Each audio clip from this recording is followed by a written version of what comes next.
우리 인생의 여정에 있어서 중요한 것들이 많지만 그 가운데 소중한 것도 중요한 것 하나 있다면 아마 만남이라는 것입니다. 만남만큼 인생에 있어서 중요하고도 소중한 것은 없을 겁니다. 우리의 가정을 이루기 위해서는 남녀의 만남이 있어야 되고, 다른 사람과의 친밀한 관계성을 위해서라도 다른 사람과의 만남이 우리 가운데 있어줘야 합니다. 그러게 만남은 우리의 삶의 질을 높여줄 뿐만 아니라 우리의 삶의 지경을 넓혀주는 소중하고도 중요한 일입니다. 성경의 말씀을 보더라도 만남의 장면들이 참으로 많이 나옵니다. 그 가운데 우리의 관심을 끄는 장면이 있다고 한다면 아마 예수님과 제자들의 처음 만남일 겁니다. 갈릴리 호숫가에서 예수님과 저 어부들의 만남의 모습을 생각해 보면 아름다운 만남의 시작이 되는 것을 생각해 봅니다. 푸른 호숫가에서 고기를 잡는 어부들이었던 사람들, 예수님을 만납니다. 아무런 수확도 없이 지친 그들에게 찾아가 깊은 데로 가서 그물을 내리라고 말씀했을 때에 그 말씀에 순종하여 그물을 내렸더니 엄청난 고기를 잘 잡은 이 어부들, 저들의 놀라움과 더불어 저들을 향한 예수님의 말씀인 사람 낚는 어부가 되리라고 했던 예수님과 제자들의 첫 번째 만남, 그 만남은 아름답고도 귀한 만남일 뿐만 아니라 삶이 송두리째 변화하는 변화의 만남이었습니다. 이 귀한 만남이 어디에 있을까요? 이런 만남과 더불어 만남의 극치라고 할 수 있는 것은 예수님의 제자들의 만남은 다름 아닌 부활하신 후의 만남일 겁니다. 부활하신 예수님께서 갈릴리로 가셔서 제자들을 만나 주십니다. 그냥의 만남이 아니라 손수 조반을 준비하시며 제자들을 대접합니다. 그 부활하신 주님을 다시 만난 제자들, 그 만남은 기가 막힌 만남이고 신비롭기도 하고 신령할 뿐만 아니라 기쁨과 감사가 있는 만남일 겁니다. 그 만남의 자리에 예수님은 베드로에게 물으십니다. 내가 나를 사랑하느냐? 이러한 예수님의 물으심에 이 베드로가 제가 주를 사랑하는 줄 주께서 아십니다라고 대답을 합니다. 이렇게 3번을 물으신 다음에 주님이 베드로에게 말씀하십니다. 내가 앞으로 나를 위해서 수고 많이 해야겠고 순교를 통해서 하나님의 영광을 드러내게 될 것이라고 예언적인 말씀을 해 주십니다. 다름 아닌 잘 될 거라고 한 얘기보다 순교할 거라고 하는 예수님의 말씀을 들은 베드로의 마음이 그렇게 가볍지가 않습니다. 그래서 베드로는 바로 옆에 있는 주의 사랑하는 자, 아마도 요한일 겁니다. 요한을 지칭하면서 예수님께 묻는 겁니다. 예수님, 이 사람은 어떻게 될까요? 베드로가 이런 질문을 하는 것은 나름대로 그럴 만한 이유가 있기 때문입니다. 예수의 수제자요, 예수님을 누구보다 사랑했다는 이 베드로, 예수님을 모른다고 3번씩이나 부인했을 뿐만 아니라 예수께서 십자가의 죽으심을 당하실 때에 따라가지 못했습니다. 그러나 요한은 예수님께서 재판받으셨던 법정에도 있었고 십자가에 죽으실 때에도 예수님 곁에서 예수님의 죽으심을 지켰던 사람입니다.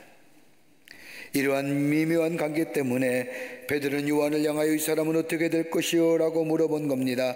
이런 질문에 예수님이 대답하시기를 너무나 극단적이고 과장법적인 것을 통하여 말씀하십니다.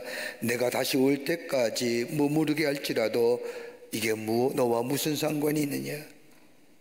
여러분, 예수님이 오시는 날 아십니까? 아무도 모릅니다.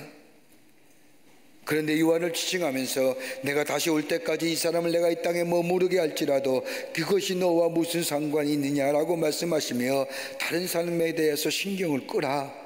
지금의 말로 말하면 쓸데없는 생각하지 말고 내가 나를 사랑하느냐? 네가 고백한 것처럼 사랑한다고 한다면 내 양을 먹이라고 말씀하십니다. 여러분, 우리가 신앙이라는 게 무엇입니까? 헨리 나임이라는 영성학자는 그가 쓴 책 가운데 국률이라는 책을 보면 이렇게 얘기합니다. 우리 삶의 주된 동기는 경쟁심에서부터 시작된다고 말하면서 인간의 불행의 원인이나 인간의 행복의 원인은 다름이 아니라 경쟁심의 발로라는 겁니다. 이해가 되십니까? 여러분, 어떻게 보면 우리가 말하는 행복이나 불행의 기준이 다름아진 경제심이라는 겁니다. 여러분, 행복 어느 때 느끼시는가요?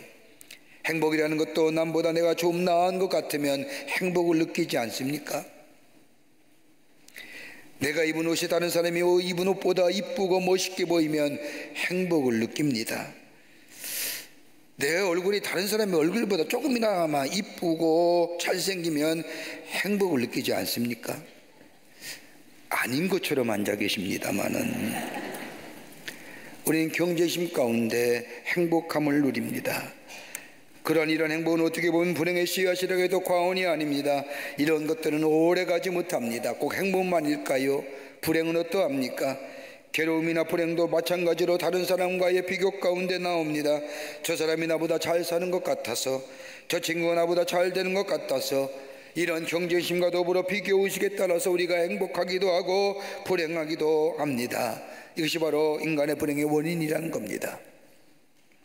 그렇다고 한다면 우리가 갖는 믿음이 뭘까요? 여러분, 우리가 믿으면, 예수를 믿으면 구원함을 받습니다. 영생을 얻습니다. 주님이 우리와 동행하십니다 라는 것도 가장 중요한 것이지만, 그보다 그 가운데 우리가 믿기만 하면 다른 사람으로부터의 비교의식에서 자유함을 얻습니다. 다른 사람과의 비교로 얻어지는 시기와 질투와 미움으로부터 자유하게 됩니다. 하나님과의 나와의 관계, 하나님과 나와의 수직적인 관계로부터 얻어지는 자유함입니다. 주님이 우리에게 말씀하신 것처럼 진리를 알지니 진리가 너희를 자유케 하리라고 하는 말씀처럼 하나님과 나와의 수직적인 관계, 이 믿음을 통하여 자유함을 누리게 하는 것이 바로 우리가 갖는 믿음입니다. 하나님을 향한 믿음이 있을 때에 우리는 자유함과 더불어 다른 사람과의 비교의식과 더불어 경쟁심에서 벗어날 수가 있습니다. 여러분, 죄인이라고 해도 하나님 앞에서 죄인이 아닙니까? 여러분, 우리가 밖에 나가서 내가 죄인이라고 외칠 수 있는 사람이 얼마나 될까요? 아니면 우리가 의인이라고 하면 하나님 앞에서 의로운 자 아닙니까? 밖에 나가서 내가 의로운 자라고 얘기할 수 있는 사람이 얼마나 될까요? 여러분, 복을 받아도 하나님과 나와의 관계를 봅니다. 그러기에 내 안에 이 믿음이 있으면 하나님과 나와의 수직적인 관계 속에서 참된 자유함을 누리며 사는 복된 인생이 됩니다. 여러분, 우리 인생의 여정이 어쩔 수 없이 다른 사람과 비교하며 경쟁하며 살아갈 수밖에 없지만, 그러나 우리 안에 신앙이 있게 되면 다른 사람과 비교하며 경쟁하는 것이 축소될 뿐만 아니라 극소화될 뿐만 아니라, 쉽게 말하면 다른 사람과의 비교와 경쟁으로부터 신경을 끌고 하나님과의 관계가 극대화되면서 하나님과 나와의 관계에 있어서 얻어지는 참된 평화와 기쁨과 감격 속에 살아가는 복된 인생이 됩니다. 하나님과의 관계 속에 죄인이 되기도 하고 의인이 되기도 하며 불행하기도 하며 행복하기도 합니다. 눈물 흘려도 하나님과의 나와의 관계 속에서 눈물 흘려지는 겁니다. 찬송을 불러도 하나님과의 나와의 관계 속에서 찬송 부리며 살아가는 것이 바로 그리스도인의 삶입니다. 그러기에 비교하며 경쟁심을 떠나 하나님께서 주시는 평화와 더불어 자유의 삶으로 살아가는 것, 이게 바로 그리스도인의 삶이요 믿음이 있다는 증거일 겁니다. 여러분, 창세기 말씀을 보면 아담과 하와가 하나님께서 따먹지 말라는 선악과를 따먹은 후에 에덴 동산에서 쫓겨납니다. 그리고 오늘 창세기 3장 마지막 절에 보면 저 에덴 동쪽에 하나님이 머무르게 하십니다. 참 귀한 은혜지요. 하나님의 말씀에 불순종한 아담과 하와를 내치지 아니하시고 문을 닫아버리시고 쫓겨나시고 네 마음대로 네 뜻대로 살아라 하신 것이 아니라 저 에덴 동산에 쫓겨난 아담과 하와에게 하나님은 은혜를 베푸십니다. 창세기 3장 24절의 말씀을 보면 에덴 동산 동쪽에 그룹들과 두루도는 불칼을 두어 생명나무의 그를 지키게 하시니라. 하나님이 보호해 주셨다는 거예요. 그럼에도 불구하고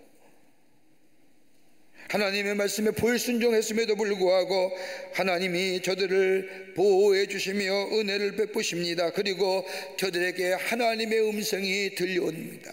여러분, 하나님의 음성이 들려온다는 게 얼마나 복된 일입니까? 그리고 에덴 동산 동쪽에 살아가는 저들에게 하나님이 생명을 주십니다.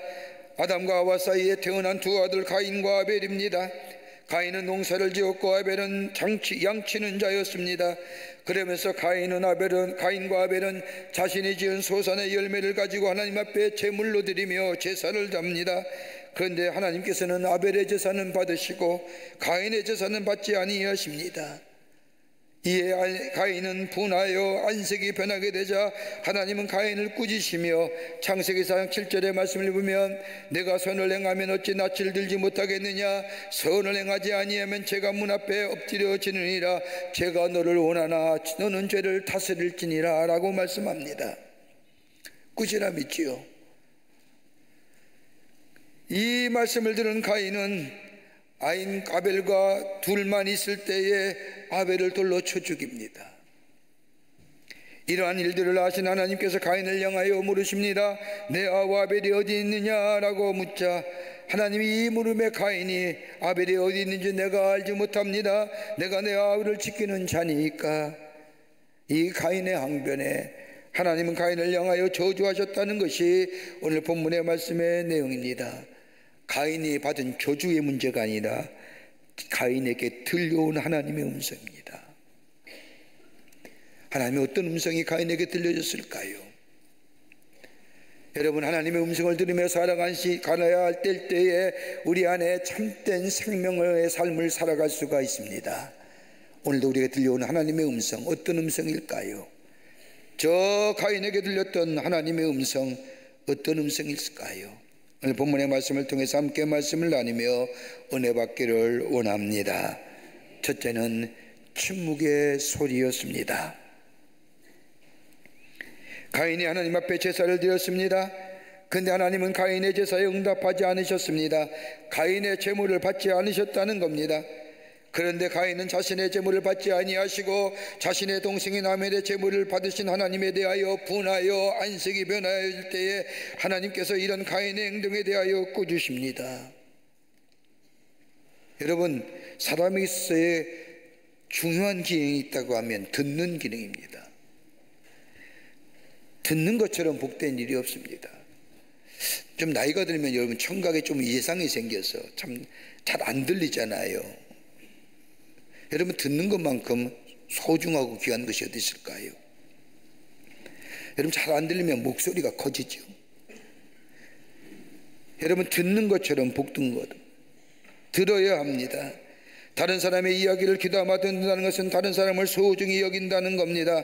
여러분, 하나님의 말씀을 귀담아 듣는다는 것은 다름이 아니라 하나님을 소중히 여긴다는 겁니다. 그런데 들려오는 말을 잘 들어야 할 뿐만 아니라 잘 새겨여 알아들어야 할 뿐만 아니라 더 중요한 것은 침묵의 소리를 들을 수 있어야 된다는 겁니다.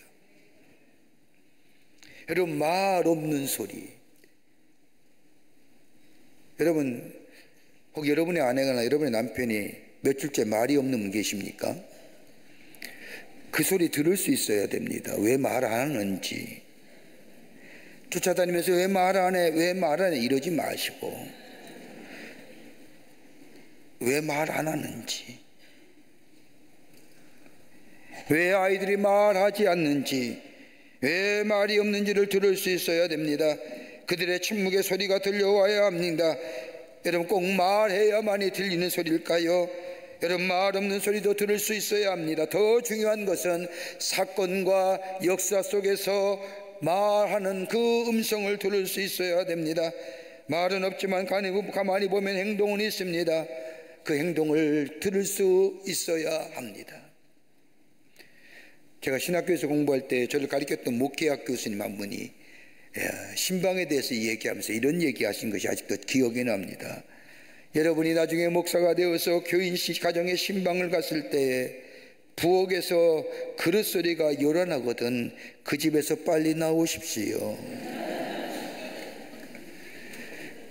그릇 소리가 요란한데 아무리 복음을 전해도 의미 없다는 거예요. 여러분, 우리에게는 행동 속에서 무슨 말을 하는지 들을 수 있어야 합니다.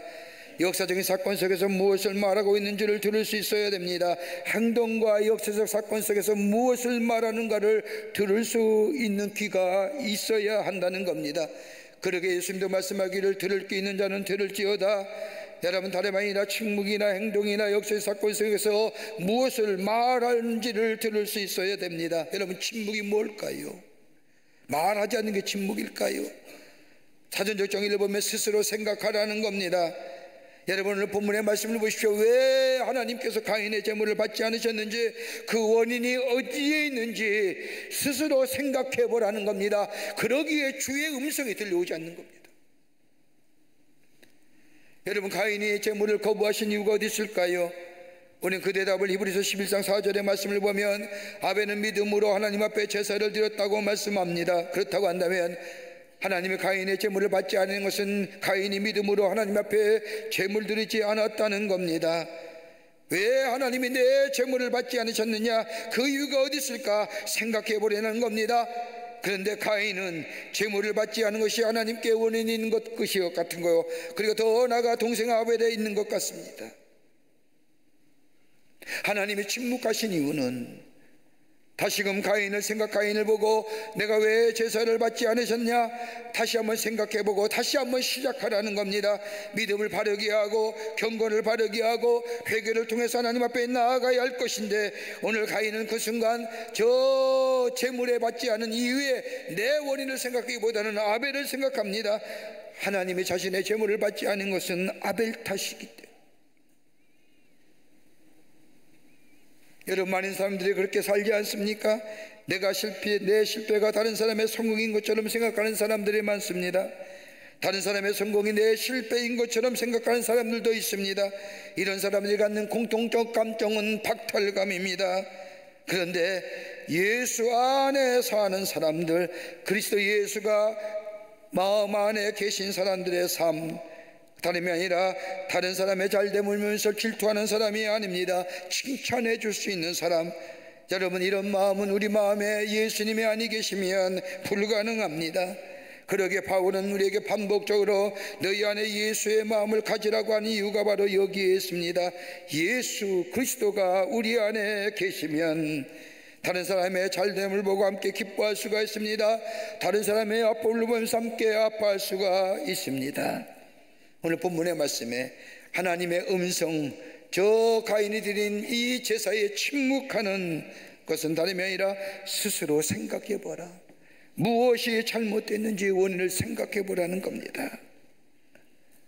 다른 사람에 대하여 질투하지 말고, 왜 내가 기도했는데 응답이 더디 이루어지느냐, 왜 하나님 앞에 예배하는데 하나님의 음성이 더디 들려지느냐, 왜 내가 선하고 착하게 살려고 하는데 왜 내게는 이런 일이 일어느냐, 그 문제, 침묵하시는 하나님의 음성 들을 수 있는 자, 그리고 그 음성 앞에 내 자신의 삶을 다시 한번 살펴보며 하나님 앞에 더 경건하게, 더 온전하게, 더 순전하게 나아가는 자. 여러분, 성경의 말씀을 보면 예수님을 십자가에 못 박은 사람은 가야바입니다. 저 빌라도도 아니고 저 다른 사람이 아니라 가야바입니다. 그런데 가야바가 왜 예수님을 십자가에 못 박혀 죽였는지 아십니까? 다름 아닌 질투심이었습니다. 여러분이 종종 시기와 질투를 죄라고 생각하지 않습니다. 세상의 사람들은 다른 사람을 향하여 시기와 질투가 우리로 하여금 앞으로 나아가게 하는 성공을 위한 모멘텀이 된다고 얘기할지 모르지만, 시기와 질투는 죄의 시작입니다.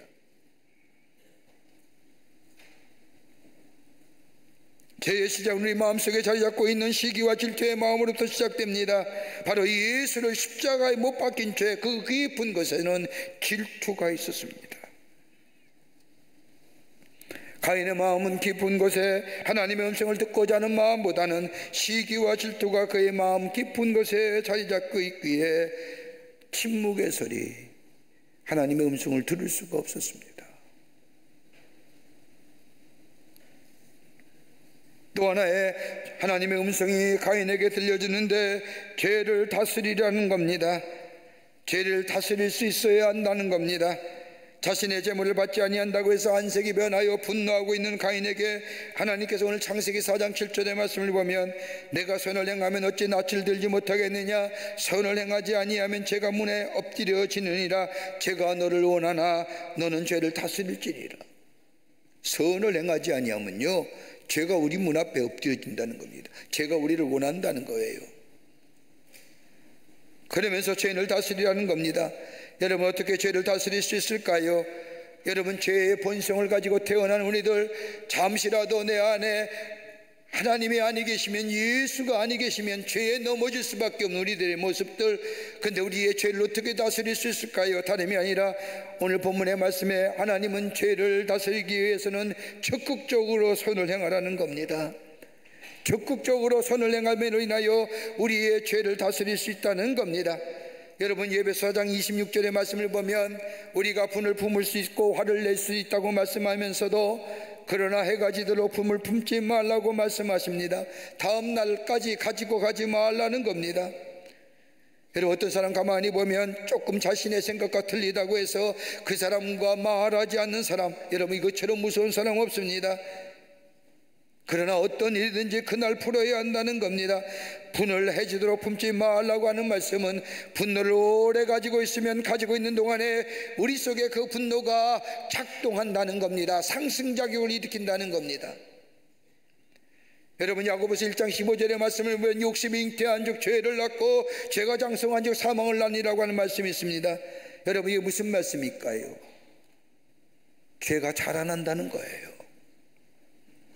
죄는 죄로 그치는 것이 아니라 죄는 점점 자라나서 어느 사이에 죄가 나를 주관하게 된다는 말씀입니다. 그러니 그러한 기회를 주지 말라는 겁니다. 여러분, 죄의 수학 공식이라는 거 아십니까? 죄는 더하기도 있고 빼기도 있고 곱하기도 있고 나누기도 있습니다. 여러분, 죄의 수학 공식은 죄의 속성을 너무나도 잘 보내주는 겁니다. 여러분, 죄에게는 더하기가 있는데 더하기라는 의미는 회개하지 않으면 죄는 점점 더 커진다는 겁니다. 여러분, 거짓말을 하고 회개하지 아니하면 거짓말을 거짓이라 하지 않기 위해서 또 다른 거짓말을 해야 하는 것처럼 죄는 점점 커지는 것이 죄입니다. 이것이 죄의 더하기입니다. 죄는 빼기도 있습니다. 여러분, 죄를 지으면 능력을 잃어버립니다. 판단력을 잃어버립니다. 지혜도 잃어버립니다. 죄로 지음으로 인하여 나도 모르는 사이에 우리 안에서 빠져나가는 것이 너무나 많습니다. 능력도 빠져나갑니다. 지혜도 없고 판단력도 잊어버립니다. 또 하나 있다면 죄는 곱하기도 있습니다. 곱하기로 작용한다면 아픔이 있습니다. 고통이 있습니다. 내 영혼과 내 육신과 내 감정이 병들어 갑니다. 단순히 죄로 그치는 것이 아니라 또 죄에는 나누기가 있습니다. 죄는 가족과 함께 나누게 되고 이웃과 함께 나누게 되면 이런 식으로 상승하게 될 때에는 죄는 점점 더 커지고 파생되어 가면서 죄가 온통 죄가 되어버리고 맙니다. 이게 나누기입니다. 이런 죄의 속성 우리 안에 있습니다. 이거 어떻게 해야 합니까? 하나님은 가인에게 말씀하기를 선을 행하지 아니하면 죄가 문 앞에 엎드려지니라. 죄를 이길 수 있는 것은 다름이 아니라 죄를 대신하여 적극적으로 선을 행하는 사람입니다. 여러분 가운데 미워하는 사람이 있습니까? 그냥 사랑해 버리십시오. 질투하는 사람의 대상이 있습니까? 그냥 섬겨버리십시오. 그를 높여주고 칭찬해 주십시오.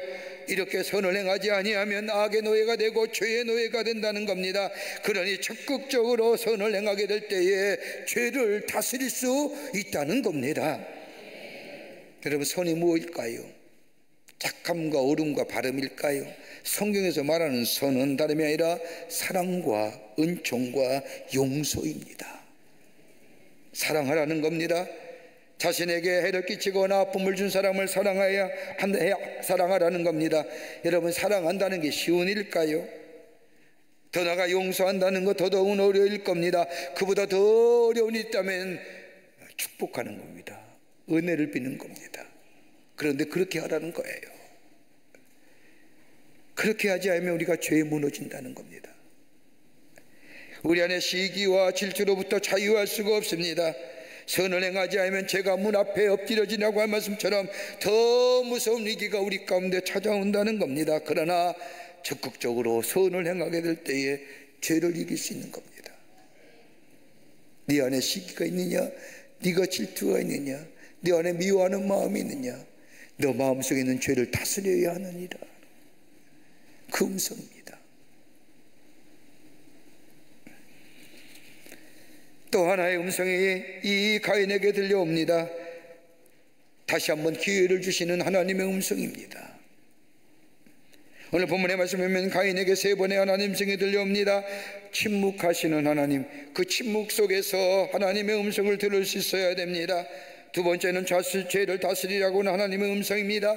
그리고 3번째 하나님의 음성이 가인에게 들려오는데 내 아우 아벨이 어디 있느냐? 여러분, 그냥 물으실까요? 이 질문은 심각한 질문입니다. 하나님께서는 가인이 아벨을 죽인 것을 모르시기에 가인에 대하여 아벨의 행방을 물으시는 것일까요? 아닐 겁니다. 우리 하나님은 다 알고 계십니다. 그러면서 하나님은 가인에게 아벨에 대하여 물으시는 겁니다. 내 아우 아벨이 어디에 있느냐? 여러분, 이 하나님의 물으심에 가인이 하나님 용서하십시오, 제가 그만 아벨을 죽였습니다라고 말했더라면, 회개했더라면 역사는 바뀌었을 겁니다. 그랬다고 한다면 하나님은 이 가인에게 다시 한 번의 기회를 허락하여 주실 겁니다. 이와 비슷한 사람이 있죠? 아담이 있잖아요. 여러분, 이렇게 본다면 여러분, 죄의 자리는요 누구나 있는 거예요. 선악을 알게 하는 선악과를 따먹지 말라고 하는 하나님의 말씀, 게임에 빠져서 선악과를 따먹었습니다. 눈이 밝아질 때에 자신의 벗은 모습을 알고 수치심을 해서 풀립으로 자신의 부끄러운 모습을 가리고 동산한 곳에 숨었습니다. 그런데 그때 하나님이 아담을 찾으시는 겁니다. 아담아, 내가 어디 있느냐? 아담아, 내가 어디 있느냐?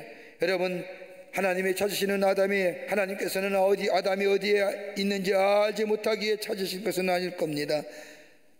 에덴 동산 속속히 알고 계시는 하나님, 그럼에도 불구하고 아담을 찾으시는 겁니다. 이런 하나님의 부르심에, 하나님의 찾으심에 하나님 앞에 나아가 하나님께서 따먹지 말라는 선악과를 따먹었으냐라고 말했다고 한다면 아담과 하와는 에덴 동산에서 쫓겨나는 일은 없을 겁니다. 이런 부르심은 뭐예요? 추하여게 다시 한번 기회 주시는 하나님, 찾으신 하나님의 음성을 우리가 다시 한번 그 음성에 귀담아 들을 때에 하나님 우리에게 다시 한번 기회를 주십니다. 죄의 길에서 돌이켜 본래의 자리로 돌아오기를 원하시는 하나님, 돌아오기만 하면 다시 한번 기회를 허락하실 뿐만 아니라 치유하시고 회복시켜 주시는 하나님의 사랑의 부르심입니다.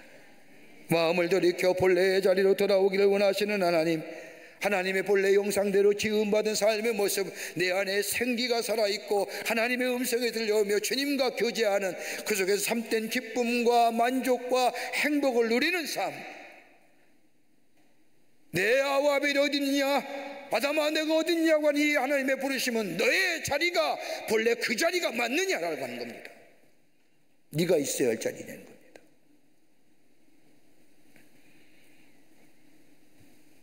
찾으시는 하나님, 부르시는 하나님, 여러분, 이것이 복음 아닙니까? 아담아, 내가 어디 있느냐? 내 아우 아벨이 어디 있느냐? 라고 하는 이 부르심은 복음입니다. 네 본래의 자리로 돌아오기를 원하시는 하나님의 부르심입니다. 하나님의 멀리 떠나 숨어버린 삶의 모습들, 내 아우 아벨, 내가 아벨을 지키는 자니까, 내가 아벨이 어딘지 내가 어떻게 합니까? 라고 애써 외면하고 회피하며 본래의 자리로 돌아가기를 거절하는 그 삶에 내 아우 아벨이 어디냐라고 물으시는 이 하나님의 음성은 다시 한번 기회를 주시고자 한, 돌이키기를 원하시는 하나님의 음성, 그 음성에 응답하여 우리의 삶의 자리가 하나님께로 돌아가게 될 때에 거기에 새로운 기회가 열려지고 하나님의 새로운 역사의 주인공이 되는 줄 믿습니다. 에덴의 동쪽에서 들려온 하나님의 음성 들을 수 있어야 됩니다. 침묵하는 소리 들을 수 있어야 됩니다. 죄를 다스리려고 하는 주의 말씀 들을 수 있어야 됩니다. 그리고 네 자리가 본래 그 자리냐라고 물으시는 주의 음성 들을 수 있는 자리입니다. 들을 수 있어야 됩니다. 그리고 우리의 삶의 자리를 옮겨 주님의 자리로, 본래의 자리로 우리의 자리가 옮겨질 때에 거기에 다시 한 번의 기회가 열려지고 하나님의 약속하신 약속의 축복을 누리며 사는 하나님의 백성의 삶이 되는 줄 믿습니다. 오늘도 들려오는 주의 음성 들으시는 여러분과 저와 되시기를 주의 이름으로 축원합니다. 하나님 감사합니다. 저희들 주께서 사랑해 주셔서 하나님의 자녀 삼으심에 감사합니다. 오늘도 우리에게 들려주시는 주의 음성 듣는 저희가 되게 하여 주시사 주의 음성 따라 살아가는 자 되어 하늘의 축복을 누리며 하나님의 살아계심이 증거되는 저희들의 삶으로 삼아 주시옵소서. 성령이 우리와 늘 동행해 주실 줄 믿으며 예수님의 이름으로 기도하옵나이다. 아멘.